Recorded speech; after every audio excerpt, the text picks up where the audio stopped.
السلام عليكم ورحمة الله وبركاته. عاملين ايه؟ اخباركم ايه؟ يا رب تكونوا بخير. هنشرح النهاردة نص ايه؟ نص موطني. هنقول بقى ايه؟ هنقول ايه؟ قد منح الله مصرا موقعا جغرافيا استراتيجيا. يعني ايه؟ يعني ربنا اعطى مصر. ربنا ايه يا ميس؟ اعطى مصر. يعني معنى منح اعطى. تمام. يعني ربنا أعطى مصر أو وهب مصر موقعا.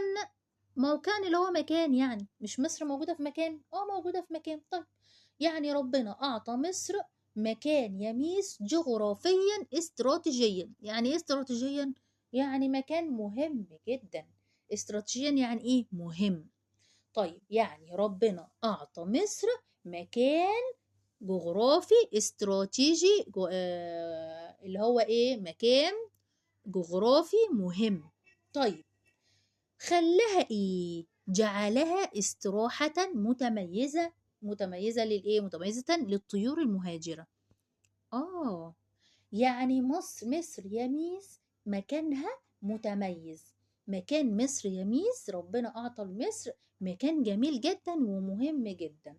المكان ده خلى الطيور تعمل ايه؟ خلى الطيور المهاجرة. ايه ده؟ يعني ايه الطيور المهاجرة يا ميس؟ الطيور المهاجرة اللي بتسيب وطنها وتروح تعمل ايه؟ وتهاجر تروح لمكان تاني.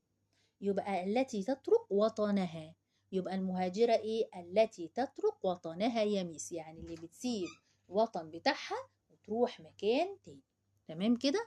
طيب، يعني خلى الطيور المهاجرة تعمل ايه؟ تسيب وطنها وتروح فين؟ تختار مصر انها تعمل ايه؟ انها تهاجر ليها. طيب، طب طب يا ميس، هي الطيور دي ليه بتسيب مكانها وطنها؟ ما بتقعدش في وطنها ليه؟ وتسيب وطنها وتروح لمصر ليه يا ميس؟ اقول لكم ليه. لان في طيور، تلك الطيور التي بتهرب من ايه؟ تهرب من برد الشتاء في اوروبا. يعني الدنيا في اوروبا بتكون برد وشتاء. طبعا الطيور مش هتقدر تستحمل البرد والشتاء، ممكن تموت. فطبعا بتسيب المكان دوت موطنها وتعمل ايه؟ وتروح لمصر. طب يا ميس، هل بتقعد في مصر كتير؟ لا طبعا. هل بتقعد طول السنة في مصر؟ لا طبعا. أكيد بترجع وطنها تاني، ولكن بتروح لمصر امتى يا ميس؟ مرتين في السنة، بس مرتين. مرة في الربيع، ومرة فين؟ في الخريف. ودول أكتر أوقات الجو بيبقى فيهم جميل. حتى إحنا أكتر أوقات بيبقى الجو حلو بالنسبة لنا الربيع والخريف. فهي بتروح امتى؟ بتروح مرة في الربيع ومرة كمان فين؟ في الخريف. وهو ما جعل أرض المحروسة. إيه ده أرض المحروسة؟ يعني إيه؟ هي مصر بيسموها أرض المحروسة. يعني إيه المحروسة يا ميس برضو؟ المحفوظة. مش إحنا لما نيجي بنحرس حاجة معينة بنحافظ عليها، صح كده؟ بنحرسها، إحنا بنحافظ عليها عشان مفيش أي حد إيه ي... يبوظ لنا الحاجة دي مثلا. ها؟ يبقى يا ميس خلاص عرفنا. أرض المحروسة يعني المحفوظة. يبقى الإيه؟ المحفوظة. طيب، خلى بقى أرض المحروسة اللي هي المحفوظة يا ميس أحد المسارات الرئيسية. يعني إيه؟ يعني إيه المسارات يا ميس؟ المسارات اللي هي خطوط السير. مش إحنا بنلاقي الطيور متجمعة مع بعض كده وبنبص في السماء نلاقيهم مع بعض ما بيسيبوش بعض، وبيمشوا في خط معين هم راسمينه لنفسهم. بيروحوا مع بعض وبيرجعوا مع بعض. بيبقى شكلهم جميل جدا، صح؟ يبقى أحد المسارات يعني إيه؟ يعني يا ميس المسارات خطوط السير. خطوط السير، خطوط اللي بنمشي عليها السير. تمام؟ يبقى خطوط الايه؟ السير يا ميس. طيب، يعني احنا عرفنا يا ميس ان ربنا اعطى المصري ايه؟ مكان جميل جدا ومهم جدا. خلاها تعمل ايه؟ خلاها استراحة لمين؟ للطيور المهاجرة يا ميس، بتروح لها. طب الطيور دي بتهرب منين؟ بتهرب يا ميس من أوروبا، علشان الدنيا بتكون ساقعة فيها وشتاء، وبتروح لمصر. بتقعد بتروح قد ايه في مصر؟ كم مرة؟ مرتين بس يا ميس، مرة في الربيع ومرة في الخريف. تمام؟ طيب، طب ده خلى ايه؟ خلى يا ميس ان ارض مصر اللي هي ارض المحروسة او ارض المحفوظة تمام، خلاها ايه احد المسارات الرئيسية لمين؟ للطيور دي. تمام كده. طيب بعد كده يا ميس هنتكلم بقى عن أرض مصر. تتميز الأراضي المصرية تتميز يعني إيه؟ ها، تتميز يعني تنفرد، يعني مفيش غيرها. تنفرد يعني هي الوحيدة، هي الوحيدة. يبقى تتميز يعني إيه؟ تنفرد. تنفرد الأراضي المصرية ببيئة صالحة لحياة الطيور المهاجرة. يعني إيه؟ يعني الجو عندها مناسب لمين؟ للطيور المهاجرة. أما الطيور بتروح لها ليه؟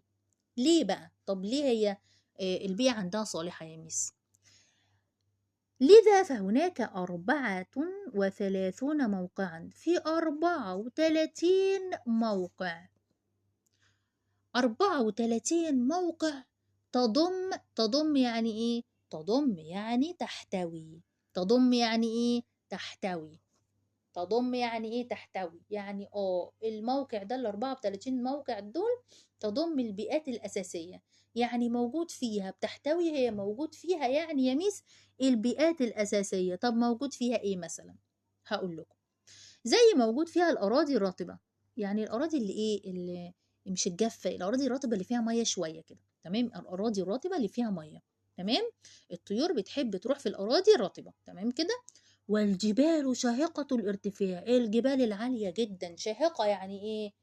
شاهقة يعني مرتفعة أو عالية. بص فوق كده وانتوا بتقولوا الجبال الشاهقة، بص فوق كده هتلاقوا اكيد بنقف قدام الجبل بنبص فوق بنقول ايه ده الجبل ده عالي قوي، صح كده؟ شاهقة يعني ايه؟ عالية او ايه؟ مرتفعة. ده الجبل ده مرتفع جدا، يبقى ايه؟ شاهقة، مرتفعة يا ميس او عالية. تمام كده. يعني فيها اراضي رطبة، الاراضي دي يا ميس فيها مية. تاني حاجة والجبال شاهقة الارتفاع، الجبال عالية جدا يا ميس. ووديان الصحراء، الوادي اللي بيكون فين؟ في الصحراء. تمام. طيب يا ميس، وايه تاني؟ والمسطحات المائية. دي الاماكن بقى اللي فيها مية، الاماكن اللي فيها ايه؟ مية. وكمان الجزر البحرية، يعني يا ميس الاماكن دي اللي ممكن الطيور تروح لها. تروح فين؟ الاراضي الرطبة اللي فيها مية، الجبال شاهقة الارتفاع، الجبال العالية، ووديان الصحراء، الوادي اللي بيكون فيه ميه برضه. تمام.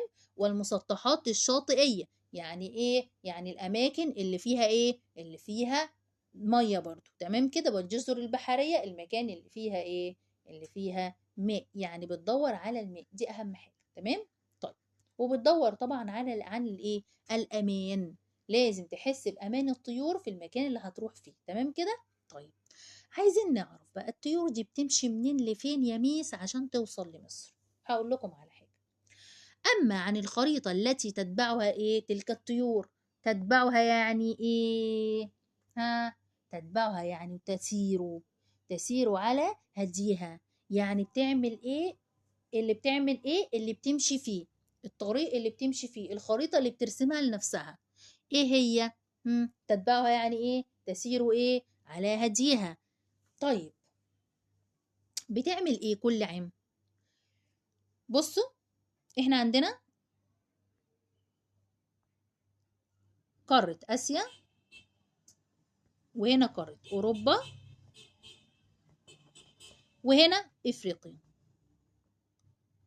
تمام، اللي فيها مصر، افريقيا اللي فيها مصر. تمام كده. طيب، بتعمل ايه الطيور دي؟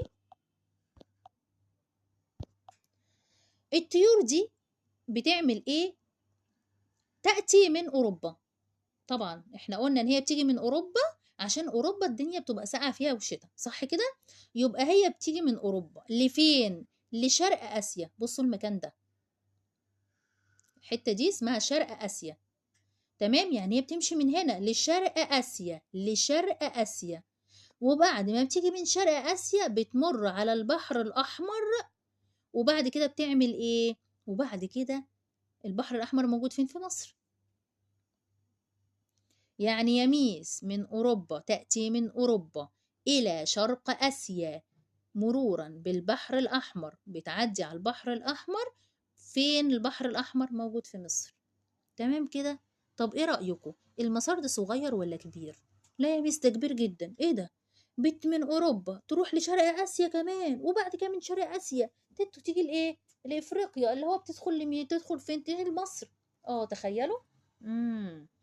يبقى لما بيقول لي ايه، بيقول لي فمساره الهجرة بيعد ايه؟ من اضخم يعني ايه؟ أضخم يعني أكبر، من أكبر المسارات، من أكبر المسارات بالعالم. يعني مسار الهجرة يعد من إيه؟ أكبر المسارات بالعالم. ومن أهم تلك الطيور الصقور والنسور. أهم إيه؟ تلك الطيور الصقور والنسور والبجع واللقالق. تمام كده. يبقى دول أكتر إيه الطيور اللي بتعمل إيه، اللي بتهاجر من أوروبا لمصر. تمام كده. طيب، وفي فصل الخريف، في فصل الخريف بقى هنلاقي ايه؟ هنلاقي انواع لمين؟ اعداد كبيرة. موجودين فين الاعداد دي؟ موجودين في سينا. في فصل الخريف هنلاقي اعداد كبيرة جدا موجودة في سينا. وبالاخص، وبالاخص يعني ايه؟ يعني خاصة او خصوصا. خاصة فين؟ موجودة فين؟ في منطقة محمية رأس محمد. المنطقة دي اسمها ايه؟ منطقة محمية ايه؟ رأس محمد. ليه بتروح لمحمية رأس محمد؟ لأن محمية معناها ان ممنوع اي حد يصطاد ايه؟ طيور. عشان كده هي بتحس بأمان، فبتروح للمكان دوت، وبتكون بتعيش في الوقت ده، وبتكون ايه؟ حاسة بأمان وسلامة. تمام كده. طيب، يبقى بنقول ايه؟ المنطقة دي فيها راحة وفيها غذاء على مسار الهجرة. يبقى المكان ده بتلاقي فيه راحة، وبتلاقي فيه غذاء، أكل بتاكله على مسار الهجرة، يعني في الوقت دوت هي بترتاح فيه. تمام كده. طيب، عايزين نعرف كمان الجزء ده. بيقول حب الوطن، يعني بتهاجر الطيور شمالا وجنوبا. صح، الطيور بتهاجر هنا وتروح وبتروح هنا وتروح هنا. في الآخر بتحصل ايه؟ بيحصل ايه؟ بترجع تاني يا ميس للوطن الأصلي بتاعها طبعا. طب ليه بترجع للوطن الأصلي؟ لأن الوطن ايه؟ الوطن غالي. الوطن ايه؟ غالي. فلو لم يكن الوطن غاليا لما ايه؟ ما كناش سميناه ايه؟ سميناه الوطن العربي. فلو لم يكن الوطن غاليا لما ايه؟ سمي ايه؟ الوطن الايه؟ الأم. معلش، الوطن الأم. الوطن الأم. فالوطن كالأم الحنون. مش احنا مامتنا كده بتعمل ايه؟ حنينة علينا قوي ماما، صح؟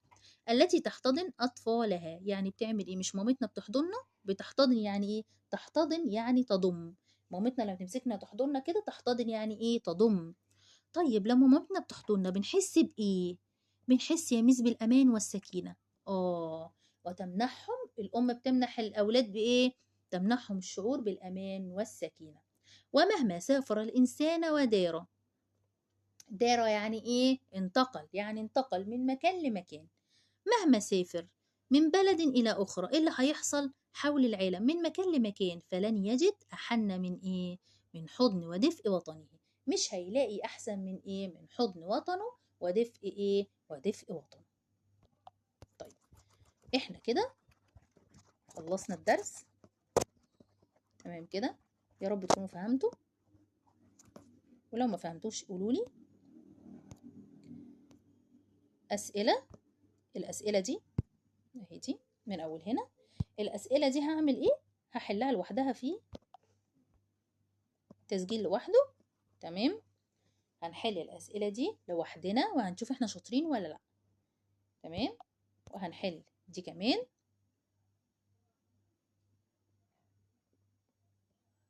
وهنحل دي،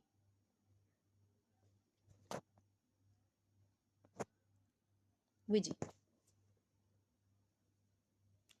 وإن شاء الله وبإذن الله نسمع كويس قوي الدرس كويس. وإن شاء الله وبإذن الله هحل أنا كل دوت في فيديو لوحده، وهتشوفوا، هتجيبوا شوفوا نفسكم، قيموا نفسكم جبتوا كام درجة، كام وغلطتوا في قد إيه، واعرفوا الغلط. تمام كده عشان ما تغلطوش فيه تاني. واشوفكم ان شاء الله بإذن الله الدرس القادم، والسلام عليكم ورحمة الله وبركاته.